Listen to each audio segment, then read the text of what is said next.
সূরা আরাফের 55 নম্বর আয়াতে আল্লাহ বলেন, উদউ রাব্বাকুম তাদাররুআন ওয়া খুফিয়া, তোমরা তোমাদের রবকে ডাকো তাদাররুআ, বিনীতভাবে, কাকুতি মিনতি সহকারে রবকে ডাকো।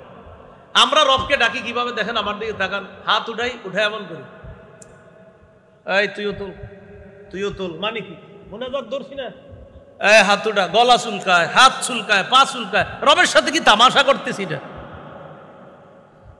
হাত উঠাইছি এইভাবে, উঠানোর পর আমার মাথা চুলকে দিছি, আমার শরীর চুলকে দিছি, পাঞ্জাবি আবার এমন করতেছি পরিষ্কার, মানে কি? একটু বলেন না সবাই, হাতটা কার কাছে তুলছি? তো কিভাবে এমন করি বলেন? আমার রবের কাছে হাত তুইলা কিভাবে এমন করি? দেখেন এই যে হাত তুলছে এমন করে, আল্লাহুম্মা আমিন, মানে রবের সাথে তামাশা? আপনার মাথায় একবার আনেন কথাটা যে আমি কার দরবারে হাত তুলছি। ওই সময় এমন দেখেন, এমন করেন, দেখবেন আপনি আপনি আজকেও পাবেন মসজিদে ঘুরছেন এমন করে, আল্লাহুম্মা আমিন, মানে উনি খুব কষ্টে হাত তুলছে, ওনার মন চাইতেছে না তুলতে, এই জন্য বুঝায় আল্লাহ মাফ করে দেন, মানে কি? এগুলা কি ভাই? এগুলা দেখছেননি? অলস এমন করে। সাবধান, আল্লাহর সাথে এই জাতীয় তামাশা করবেন না। বলেন আমরা এগুলা করব না, সবাই বলেন ইনশাআল্লাহ, বলেন ইনশাআল্লাহ, বলেন বিনীত ভাবে, কাকুতি মিনতি সহকারে আল্লাহর কাছে দোয়া করুন, আল্লাহ তৌফিক দান করুন, আমিন। তো আল্লাহ বলেন তোমরা তোমাদের রবকে ডাকো, রবের কাছে দোয়া করো, তাদাররুআ ওয়া খুফিয়া, বিনীত ভাবে, ওয়া খুফিয়া, এবং চুপি সারে আল্লাহর কাছে দোয়া করো। সূরা মারিয়ামের 3 নম্বর আয়াত, জাকারিয়া নবীর গোপন দোয়ার প্রশংসা করে আল্লাহ কোরআনে বলছে, ইয নাদা রাব্বাহু নিদাআন খাফিয়া, যখন জাকারিয়া নবী তার রবকে ডেকেছে, রবের কাছে দোয়া করেছে, নিদাআন খাফিয়া, গোপন দোয়া, চুপি সারে দোয়া করেছে, আল্লাহ এই দোয়াটা খুব পছন্দ করছে, তাই কোরআনে জাকারিয়া নবীর দোয়ার কথা আল্লাহ উল্লেখ করে দিয়েছে। জাকারিয়া নবী চুপি সারে আল্লাহর কাছে আস্তে কায়মনোবাক্যে দোয়া করেছে। মুফাসসিরিনে কেরাম এটাই লিখেছেন, হাকাযা ইউস্তাহাব্বু আইয়াকুনা লাহু যিকর লা ইয়াকুনু লাহু নিদাআন ওয়ালা জাহরান বালিগা। কয় দোয়া তো এইভাবেই হবে, আল্লাহর স্মরণ তো এইভাবেই হবে যে আল্লাহরে কাকুতি মিনতি সহকারে মাঝে মাঝে কিছু সময় আস্তে আস্তে রবের সাথে সম্পর্ক কায়েম করা, এইভাবে মাঝে মাঝে সবার উচিত দোয়া করা। আল্লাহ আমাদের সকলকে তৌফিক দান করে, আমিন। সহিহ মুসলিমের বর্ণনা, ক্বালা রাসূলুল্লাহ সাল্লাল্লাহু আলাইহি ওয়াসাল্লাম, ইরবাউ আলা আনফুসিকুম, নবীজি বলেন তোমরা তোমাদের প্রতি সদয় হও। তোমরা যখন আল্লাহর কাছে দোয়া করো, নিজেদের প্রতি একটু সদয় হও, সুন্দরভাবে বিনীতভাবে দোয়া করবা। কয় কেন?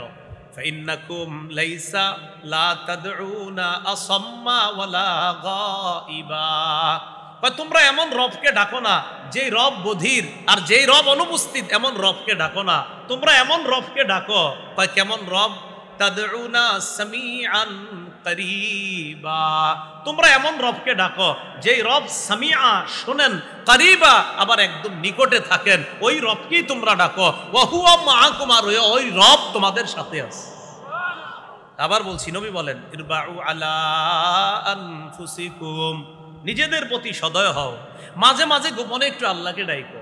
ফাইন্নাকুম লাইসা তাদউনা আসাম্মা ওয়ালা গাইবা, তোমরা এমন রবকে ডাকছো না তো যেই রব বধির, যেই রব অনুপস্থিত, এমন রবকে ডাকো না। তাহলে রব কেমন রবকে ডাকে? ফাইন্নাকুম তাদউনা সামিআন করিবা, এমন রবকে তোমরা ডাকো যেই রব শোনেন, যেই রব নিকটে। ওয়া হুয়া মাআকুম, আল্লাহ কয় এত নিকটে তোমাদের সাথে আছে। তো এই জন্য একটু গোপনে আল্লাহর কাছে কি করা বলেন? দোয়া করা। মুফাসসিরিনে কেরাম সূরা মারিয়ামের 3 নম্বর আয়াতের ব্যাখ্যায় লেখছে, কোনটা? ওই যে জাকারিয়া নবী আল্লাহর কাছে দোয়া করছে, ইয নাদা রাব্বাহু নিদাআন খাফিয়া, যখন জাকারিয়া নবী তার রবকে গোপনে ডেকেছেন। এই আয়াতের ব্যাখ্যায় মুফাসসিরিনে কেরাম লিখেছেন, ইন্নামা আখফাহু লিআন্নাহু আহাব্বু ইলাল্লাহ জাকারিয়া নবী আল্লাহকে চুপিসারে কেন ডেকেছেন? এইভাবে চুপিসারে আল্লাহকে ডাকা এটা আল্লাহ খুব পছন্দ করে। একা একা আছেন, নির্জনে আছেন, ওই মুহূর্তে একটু আপনার বিবি ঘুমায়, সন্তান ঘুমায়, পাশের সবাই ঘুমাইতেছে, ওই মুহূর্তে ঘুম ভাঙছে রাত 2টার দিকে, পয়সা বলতেছেন আল্লাহ মাফ করে দেন, আল্লাহ মাগফিরলি, একটু বলছেন, কেউ শুনছে না দুনিয়ার, একটু বলছেন আপনি আল্লাহ মাফ করে দেন, আস্তে বলছেন, আল্লাহ খুব খুশি হয়, খুব পছন্দ এটা। তাহলে 3 নাম্বার কি? গোপনে আল্লাহর কাছে বেশি বেশি কি করা? দোয়া করা। এজন্য তো সূরা বাকারার 186 নম্বর আয়াত আল্লাহ নাজিল করছে। কেন? সাহাবায়ে কেরাম রাসূলুল্লাহ সাল্লাল্লাহু আলাইহি সাল্লামকে প্রশ্ন করছে। শুনেন কি প্রশ্ন? লাম্মা সাআলু রাসূলুল্লাহ সাল্লাল্লাহু আলাইহি ওয়াসাল্লাম ফাকালু আকারিবুন রাব্বুনা ফানুনাজিহি আম বাঈদুন ফানুনাদি। সাহাবীরা আল্লাহ রাসূলকে বললেন, ইয়া রাসূলুল্লাহ, আমাদের রব কি করিব, একদম কাছে, নুনাজিহি, যে রবকে আস্তে আস্তে চুপিসারে ডাকবো, আম বাঈদুন, নাকি রব অনেক দূরে, ফানুনাদিহি, যে উঁচু আওয়াজে ডাকবো? সাহাবায়ে কেরাম নবীরে বললেন, আকারিবুন রব্বুনা ফানুনাজি, ইয়া রাসূলুল্লাহ, আমাদের রব কি এত কাছে যে রবকে চুপিসারে ডাকবো? আম বাঈদুন ফানুনাদি, নাকি অনেক দূরে যে জোরে জোরে ডাকবো? তখন সূরা বাকারার 186 নম্বর আয়াত আল্লাহ নাজিল করে বুঝাইয়া দিলেন যে আমারে কেমনে ডাকবো।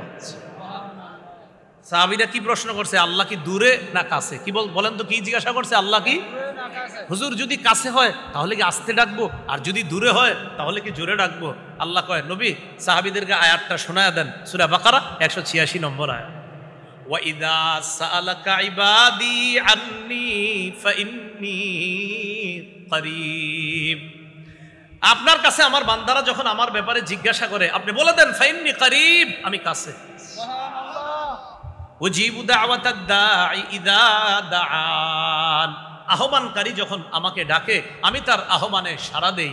ফাল্যাস্তাজিবু লি, তারাও যেন আমার আহ্বানে সাড়া দেয়। ওয়ালিউমিনু বি, তারা যেন আমার প্রতি বিশ্বাস স্থাপন করে। লাআল্লাহুম ইয়ারশুদুন, যাতে তারা সঠিক পথে চলতে পারে।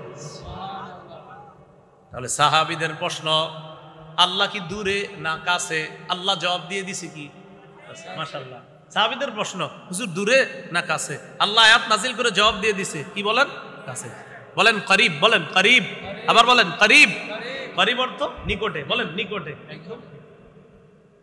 কত গেল? 3।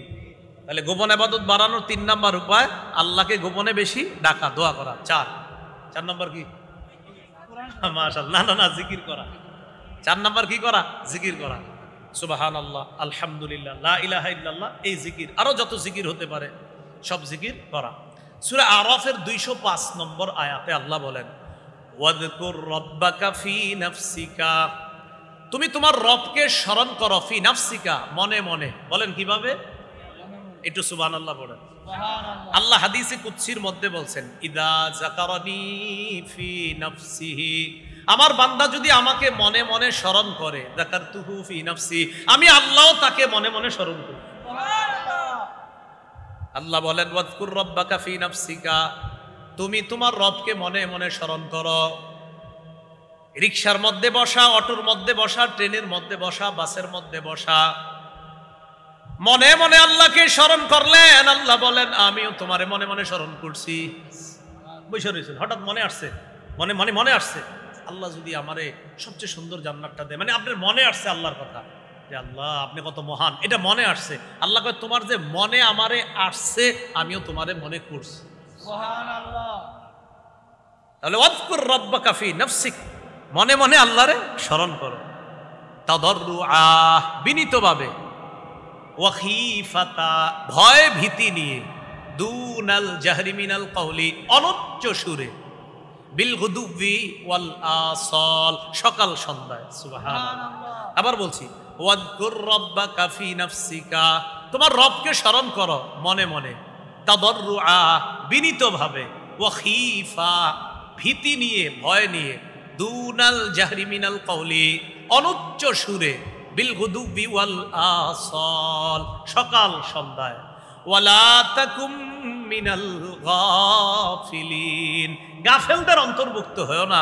যারা আমি আল্লাহকে স্মরণ করে না এরা গাফেল, তোমরা তাদের অন্তর্ভুক্ত হয়েও না। আমার বান্দারা তোমরা তাদের অন্তর্ভুক্ত হও যারা আমি আল্লাহকে সকাল সন্ধ্যায় মনে মনে বিনীতভাবে চুপি সারে ভয় ভীতি নিয়ে আমি আল্লাহকে যারা স্মরণ করি।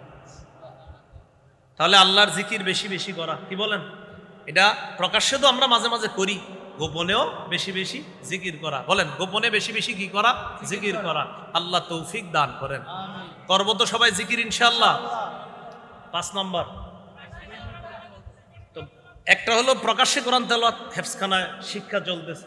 তো আবার মাঝে মাঝে গোপনে করবেন। কিভাবে করবেন? বাসায় আছেন, রাত্রে 12টার পরে 1টার পরে সবাই ঘুমায় গেছে, তো আপনি একটু কোরআনটা খুইলা এমন ভাবে পড়বেন যেন কারো ঘুম নষ্ট, আচ্ছা ঠিক আছে, এমন ভাবে পড়বেন যেন কারো ঘুম নষ্ট না হয়। শোনেন, কোরআন তেলাওয়াত এমন ভাবে পড়তে হবে যেন কারো ঘুম নষ্ট না হয়। তো রাতে উঠছেন আপনি, একটু খুলেন না কোরআনটা, খুইলে আপনি একটু তেলাওয়াত করেন আর মনে মনে একটু আনেন। এখন আপনাদের মনে কথাটা দিই, দেখেন, রাত 12টা 1টার দিকে আপনি একটু কোরআন খুললেন, কোরআন খোলার পর কোরআন তেলাওয়াত করতেছেন, সারা পৃথিবী ঘুমাইতেছে, আপনি কোরআন পড়তেছেন, মানে আল্লাহর কথাগুলা ওই সময় আপনার মুখে উচ্চারণ হচ্ছে যখন আশেপাশের সবাই ঘুমায়। কোরআনের কথা কার? আল্লাহ। বলেন, কোরআনের কথা কার? আল্লাহ। একটু চিন্তা করেন তো, বিবিও ঘুমায়, সন্তান ঘুমায়, আর আপনি আপনার রবরে নিয়ে পড়ে আছেন। তো 5 নম্বর, গোপনে একটু কোরআন তেলাওয়াত করা। তিরমিজির বর্ণনা 1333 নম্বর হাদিস, 1333, 1333 কয়টা হয়? 1333। ক্বালা রাসূলুল্লাহ সাল্লাল্লাহু আলাইহি ওয়াসাল্লাম, আল জাহিরু বিল কুরআন কাল জাহিরি বিস সাদাকা ওয়াল মুসিররু বিল কুরআন কাল মুসিররি বিস সাদাকা। যে ব্যক্তি প্রকাশ্যে কোরআন তেলাওয়াত করে সে কেমন যেন প্রকাশ্যে সদকা করে, যে গোপনে কোরআন তেলাওয়াত করে সে কেমন যেন গোপনে দান সদকা করে। তাহলে প্রকাশ্যে তেলাওয়াত প্রকাশ্যে সদকার মতো, গোপনে তেলাওয়াত গোপনে সদকার মতো। তেলাওয়াত করবেন ইনশাআল্লাহ। তাহলে এটা হলো 5 নাম্বার, গোপনেও একটু কোরআন তেলাওয়াত করা। 6 নাম্বার, গোপনে নফল নামাজ বেশি বেশি পড়া। আল্লাহ আমাদেরকে গোপনে নফল নামাজ একটু বেশি পড়ার তৌফিক দান করেন। قال رسول الله صلى الله عليه وسلم صلاة الرجل تطوعا حيث لا يراه الناس تعدل صلاته على أعين الناس 25। রাসূলুল্লাহ সাল্লাল্লাহু আলাইহি সাল্লাম বলেন, মানুষের সামনে 25 বার নফল নামাজ পড়া আর গোপনে একবার নফল নামাজ পড়া সমান। মানুষের সামনে 25 বার আর গোপনে একবার নফল নামাজ পড়া। বুঝছেন সবাই? আমগো সামনে আপনি পড়ছেন 25 বার, গোপনে ওই নামাজই পড়ছেন একবার। নবীজি বলেন, একবার গোপনে নফল নামাজ মানুষের চোখের সামনে 25 বার পড়ার সমান। নফল নামাজ পড়বেন ইনশাআল্লাহ। বাকি এই জায়গায় একটা কথা আছে, আবার অনেক মসজিদে কি করে, জুমার নামাজ পড়া অনেকে বাইরে হয়ে যায়, বাইরে হুজুর সুন্নত ঘরে পড়া উত্তম, পড়েননি আপনি না, পড়লে উত্তম। কিন্তু ভাই, যারা আপনারা পড়েন না, আপনারা আল্লাহর রাস্তায় মসজিদই পড়েন, কারণ আপনি তো বাসায় গিয়ে পড়বেন না। যদি বাসায় গিয়ে পড়েন তাহলে ঠিক আছে, মানে হ্যাঁ বুঝায়, হুজুর সুন্নত তো ঘরে পড়া উত্তম, তা আপনি সাথে সাথে বলবেন পড়ছেন, তখন বলবেন না একটু ব্যস্ততা ছিল তাই পড়ি নাই। আপনি বলবেন আল্লাহর রাস্তায় আপনি আর মসজিদটি বেরোয়েন না, ওখানেই সব পড়েন। তাহলে নফল কাদের জন্য? যাদের আসলেই ঘরে নামাজ পড়ার অভ্যাস আছে, যাদের আসলেই ঘরে নামাজ পড়ার কি আছে বলেন? অভ্যাস আছে। তিরমিজির বর্ণনা 3579 নম্বর হাদিস, রাসূলুল্লাহ সাল্লাল্লাহু আলাইহি সাল্লাম বলেন, আকরাবু মা ইয়াকুনু রাব্বু মিনাল আবদি, আকরাবু মা ইয়াকুনু রাব্বু মিনাল আবদি। রাসূলুল্লাহ সাল্লাল্লাহু আলাইহি সাল্লাম বলেন, মানুষ যে নফল ইবাদত করে, নফল নামাজ গোপনে পড়ে, মানুষ যে নফল নামাজ গোপনে পড়ে, এর মধ্যে শেষ রাতে যদি গোপনে কেউ তাহাজ্জুদ পড়ে, ওই ব্যক্তি তাহাজ্জুদের মাধ্যমে আল্লাহর সবচেয়ে নিকটবর্তী হয়ে যায়।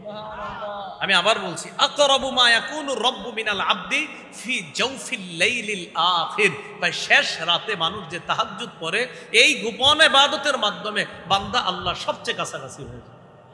তখন নবীজি বলেন, ফাকুন মিম্মান ইয়াযকুরু ফি তিলকা সাআ, অতএব তুমি তাদের অন্তর্ভুক্ত হও যে ওই সময় আল্লাহকে স্মরণ করে। রাসূল সাল্লাল্লাহু আলাইহি সাল্লাম বলেন, ইনিস্তাতাতা, যদি তুমি পারো, নবী বলেন ইনিস্তাতাতা, যদি তুমি পারো, আন তাকুনা মিম্মান ইয়াযকুরু ফি তিলকা সাআ ফাকুন, ওই সময় যারা আল্লাহকে গোপনে স্মরণ করে, মানে তাহাজ্জুদ করে, তুমি যদি পারো তাদের অন্তর্ভুক্ত হইতে ও আমার উম্মত, তাহলে তুমি ওই রাতের তাহাজ্জুদ গুজারদের অন্তর্ভুক্ত হয়ে যাও। মনে থাকবে নি? বলেন। ওমর ইবনে আব্দুল আজিজ রহমতুল্লাহ আলাইহি নাম শুনছেন? 99 হিজরিতে তিনি খলিফা হলেন, 101 হিজরিতে তিনি ইন্তেকাল করলেন। 2 বছর 5 মাস তিনি খেলাফতের দায়িত্বে ছিলেন। 2 বছর 5 মাস তিনি তার দায়িত্ব পালন করার মাধ্যমে সারা পৃথিবীকে বুঝিয়ে দিয়েছেন ন্যায়পরায়ণ শাসক কাকে বলে আর দুনিয়াতে ইনসাফ কিভাবে প্রতিষ্ঠিত করতে হয়। মাত্র 2 বছর 5 মাসে পুরা দুনিয়াবাসীকে শিখিয়ে দিয়েছে। এই ওমর ইবনে আব্দুল আজিজ রহমতুল্লাহ আলাইহি জুমার নামাজের দিন মিম্বরে দাঁড়ায়া তিনি বলতেন, ইয়া আইয়ুহান নাস আসলিহু আখিরাতাকুম ইউসলিহিল্লাহু লাকুম দুনিয়াকুম। হে মানুষ, তোমরা তোমাদের আখিরাতকে সংশোধন করো, আখিরাতকে পরিশুদ্ধ করো, তোমাদের দুনিয়াটা আল্লাহ পরিশুদ্ধ করে দিবেন। সুবহানাল্লাহ। ওয়া আসলিহু সারাইরাকুম ইউসলিহিল্লাহু লাকুম আলানিয়াতাকুম। ও মানুষ, তোমরা তোমাদের গোপন বিষয়গুলা বেশি বেশি পরিশুদ্ধ করো, তোমাদের প্রকাশ্য বিষয়গুলা আল্লাহ পরিপাটি করে দিবেন। এটা হলো অন্তরের ইবাদতে মনোযোগ দেওয়া, গোপন বিষয়গুলাতে মনোযোগ দেওয়া। ইমাম শাফি রহমতুল্লাহি আলাইহি বলেন, এখন যে কথাটা বলবো পারলে লিখে রাখেন, এটা পকেটে রেখে দিবেন। ইমাম শাফি বলেন, আসাদুল আমালি সালাসা, পৃথিবীতে 3টা আমল করা সবচেয়ে কঠিন। বলেন, পৃথিবীতে কয় আমল সবচেয়ে কঠিন? কিন্তু কঠিন হইলেও আমরা ইনশাল্লাহ করব। বলেন। 1 নম্বর আল জুদু মিন কিল্লাহ, টাকা পয়সা কম থাকলে দান সদকা করা কঠিন। আপনার ঘরে 2টা খেজুর আছে, এই মুহূর্তে একজন ভিক্ষুক আইসা কয় কিছু দেন, ঘরে কিচ্ছু নাই, 2টা খেজুর আছে, ওই মুহূর্তে একটা খেজুর দেওয়া খুব কঠিন। পকেটে 5 টাকা আছে, ভিক্ষুক কয় কিছু দান করেন, আর কিচ্ছু নাই আপনার কাছে, ওই মুহূর্তে 2 টাকা দিবেন, টেনশনে বললেন 2 টাকা দিলে থাকবে আর 3 টাকা, খুব টেনশন। তো ইমাম শাফি বলেন, অর্থের অবস্থা কম থাকলে, হালাত খারাপ থাকলে ওই মুহূর্তে দান সদকা করা খুব কঠিন। 2 নাম্বার ওয়াল ওয়ারউ ফি খালওয়া, নির্জনে আল্লাহকে ভয় করা খুব কঠিন। নির্জনে আল্লাহকে ভয় করা কঠিন। এখানে আমরা যারা আছি সামনে দেখেন, এই জায়গায় কেউ গুনাহ করতেছে না, কারণ সবাই এখানে একটা এমন পরিবেশে আছি যে পরিবেশটা গুনাহের পরিবেশ না। কিন্তু দেখেন, যখন আপনি দরজার আড়ালে আছেন, দরজাটা বন্ধ করে দিলেন, ওই মুহূর্তে আপনার ডান পাশে ইলেকট্রনিক মিডিয়া আছে, মোবাইল আছে, বাম পাশে ল্যাপটপ আছে, ওই মুহূর্তে ইবলিস আপনাকে বলছে একটা নাটক সিনেমা দেখো, কেউ দেখবে না, তোমার আব্বা আম্মা দেখবে না, কেউ দেখবে না। ওই মুহূর্তে চিন্তা করলেন আমার আল্লাহ আমারে দেখতেছে, ওই মুহূর্তে নির্জনে আল্লাহরে ভয় করা খুব কঠিন। ইমাম শাফি বলেন, সবার সামনে আল্লাহরে ভয় করা তো সহজ, কিন্তু একা যখন থাকো, নির্জনে যখন থাকো, ইবলিস যখন তোমারে কঠিন ধোঁকা দেয়, তখন আল্লাহকে গোপনে ভয় করা খুব কঠিন। আমরা করবো ইনশাআল্লাহ। আমরা যখন একাকী থাকি তখন আমরা গুনাহ করব না। তাহলে 1 নাম্বার, অর্থনৈতিক অবস্থা যদি খারাপ থাকে ওই মুহূর্তে দান সদকা করা কঠিন। 2 নাম্বার ওয়াল ওয়ারউ ফি খালওয়া, নির্জনে আল্লাহকে ভয় করা খুব কঠিন। 3 ওয়া কালিমাতু হাক্কিন ইনদা মান ইউরজা, যার কাছে কিছু আশা করা হয় তার সামনে হক কথা বলা খুব কঠিন। বস 100টা ভুল করার পরেও বসে কয় আমি কি তোমাদের সাথে কখনো খারাপ আচরণ করেছি? কয় না, আপনি সব ঠিক করেন। কেন? কারণ বসেরে যদি কিছু উল্টাপাল্টা বলি বা বসেরে যদি বলি আপনার ওই কাজটা ভুল, ওই কাজটা ভুল, আমার প্রমোশন হবে না, আমার উন্নতি হবে না। তাই বস হাজারো ভুল করলে আমি বলি সব ঠিক। কালিমাতু হাক্কিন ইনদা মান ইউরজা, যার কাছে কিছু আশা করা হয় তার সামনে হক কথা বলা খুব কঠিন। আপনাকে কেউ আসছে হাদিয়া দেওয়ার জন্য, আপনি জানেন ওর পকেটে সব সুদের টাকা, এই মুহূর্তে আপনি চিন্তা করলেন এই লোক যে কি বলে আইসা আল্লাহ জানে, তো আইসা বলতেছে হুজুর আমার ব্যবসাটা এই অবস্থা, এটা কি সুদ? তা আপনি দেখলেন কোরআন সুন্নাহ মোতাবেক এটা সুদ। চিন্তা করলেন যদি বলি সুদ তাহলে তো হাদিয়া বের হবে না। তাহলে যার কাছ থেকে কিছু আশা করা হয় তার সামনে হক কথা বলা দুনিয়ার সবচেয়ে কঠিন কাজ। তাহলে দুনিয়ার সবচেয়ে কঠিন কাজ কয়টা? 3টা। 1 নাম্বার টাকা পয়সা কম থাকলে দান সদকা করা, 2 নাম্বার নির্জনে আল্লাহকে ভয় করা, 3 নাম্বার কারো কাছ থেকে কিছু আশা করলে তার সামনে হক কথা বলা। বাকি আমরা এই তিনটা করব ইনশাআল্লাহ।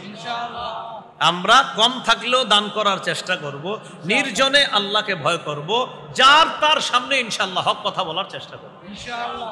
আল্লাহ তৌফিক দান করুন, আমিন। গোপন ইবাদত বাড়ানোর উপায় কয়টা জানবো? 6টা। 1 নাম্বার গেল এই অন্তরের ইবাদতে মনোযোগ দেওয়া।